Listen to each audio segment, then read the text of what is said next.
దేవునికి మహిమ కలుగును గాక.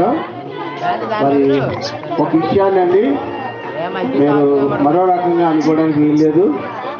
మరి చర్చిలో సారోడు పరుగులా ఉండేది, సండే స్కూల్ నడిపేది.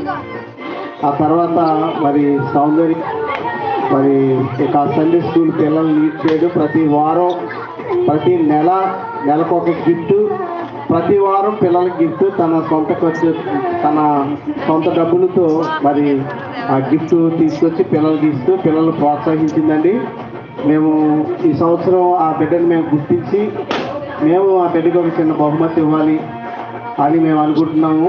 అలాగే మరి ఆ పిల్లలకి ప్రతి ఆదివారము టిఫిన్ పెడుతున్నారండి. ఎవరు అంటే జాన్పాల్ గారు. మేము దాన్ని బట్టి జాన్పాల్ గారిని మేము దీవిస్తున్నాము కనుక మరి ఈ సమయంలో సౌందర్య వచ్చి మా ప్రేమపూర్వకమైనటువంటి గిఫ్ట్ని తీసుకోవాలని